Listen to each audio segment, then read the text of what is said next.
Assalamualaikum warahmatullahi wabarakatuh. Selamat datang di pembelajaran kalkulus.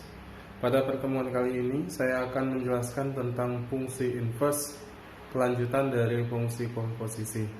Nah, untuk fungsi inverse itu adalah kebalikan. Maka kalau dia fungsi inverse, maka kebalikan dari fungsi. Kalau dia fungsi sebelumnya dijelaskan fx sama dengan y, maka untuk inverse-nya adalah fy sama dengan x. Artinya inverse dari fungsi y sama dengan fy. Nah, untuk sifat-sifat dari inverse itu sendiri, jika fungsi komposisi f inverse x, maka akan sama dengan f inverse of x, atau samalah dia dengan identitas. Maka kalau suatu fungsi jumpa inverse-nya, maka menghasilkan identitas.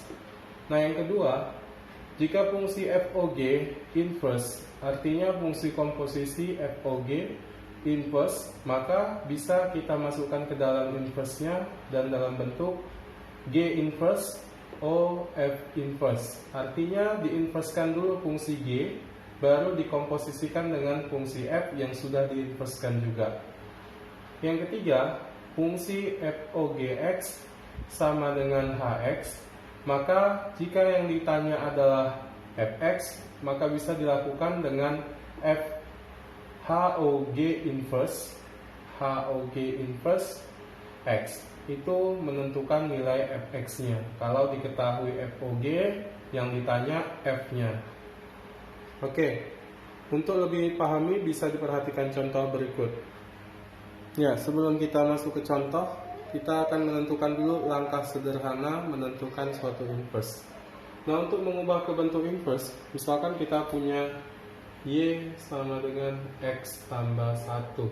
Maka kita akan harus mengubah menjadi fungsinya menjadi x sama dengan. Kalau di sini y, maka pindahkan dia satunya, maka jadi y kurang 1 sama dengan x tambah 1 kurang 1.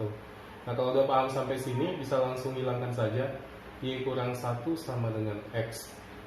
Nah, di sini udah fungsi x sama dengan, nanti kalau x sama dengan y kurang 1, maka ini akan membentuk fy sama dengan y kurang 1.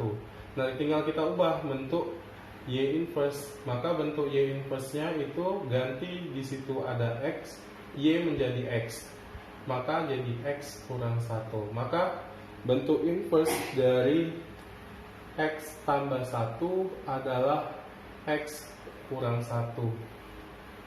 Nah, maka dari situ bisa kita simpulkan kalau dia fungsinya y sama dengan ax tambah b, maka bisa langsung kita ubah menjadi y inverse sama dengan, di sini tambah kurang saya ubah. Kalau dia tambah menjadi kurang, kalau dia kurang berarti jadi tambah, maka jadi x kurang tambah b per a. Jadi ini langkah sederhana untuk menentukan inverse dari suatu fungsi kalau dia bentuknya fungsi kesamaan linier. Nah, untuk berikutnya, kalau inverse dalam bentuk pecahan. Nah, berikutnya kalau dia bentuk pecahan, misalkan y sama dengan 2x tambah 1 per 3x tambah 1. Nah, langkah sederhananya kalau kalian mengalihkannya bisa juga, maka nanti akan jadi langkah panjang y kali 3x tambah 1 sama dengan 2x tambah 1. Maka masukkan y-nya 3xy tambah y sama dengan 2x tambah 1. Gabungin yang ada x-nya, berarti ini 2 pindah, 3xy kurang 2x sama dengan 1 kurang y. Keluarkan x-nya, maka tinggal dia, saya ubah kemari saja. Keluarkan x-nya, maka tinggal x kali 3y kurang 2 sama dengan 1 kurang y. Maka x-nya tinggalkan di sebelah kiri, dibagikan ini ke 1 kurang y. Maka 1 kurang y per 3Y kurang 2. Nah, sekarang sudah membentuk Y, berarti bentuk fungsi inverse-nya bisa langsung diubah menjadi 1 kurang X per 3X kurang 2. Nah, untuk mendapatkan jawaban seperti ini, langkah sederhananya bisa kita lakukan dengan menggunakan rumus berikut ini. Oke, rumusnya bisa kita buat seperti ini. Y sama dengan AX tambah B per CX tambah D.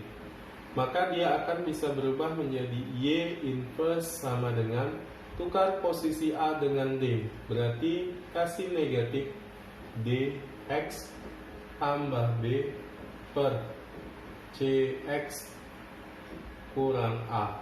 Maka ini akan sesuai dengan bentuknya yang tadi. Di sini 2X pindah ke bawah jadi min 2. Di sini tadi semula bawahnya 1, berarti atas jadi min 1X. Nah, ini kalau disusun dia min 1-nya ke depan. Maka minnya di depan dulu. Seperti itu. Maka rumus sederhananya untuk mengubah bisa kita gunakan langkah sederhana seperti ini.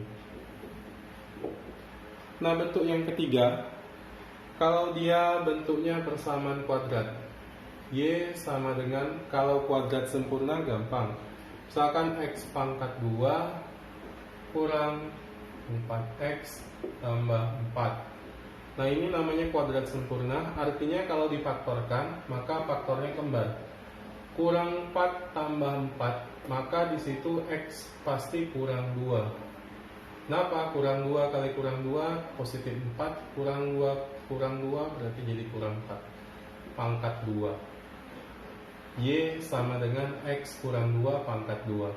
Maka hilangkan dulu kuadratnya menjadi akar Y. Yang di sini diakarkan, sebelah kanan diakarkan jadi hilang, tinggal X kurang 2. Maka jadinya akar Y kurang jadi tambah 2 sama dengan X. Ingat yang diakarkan hanya Y-nya.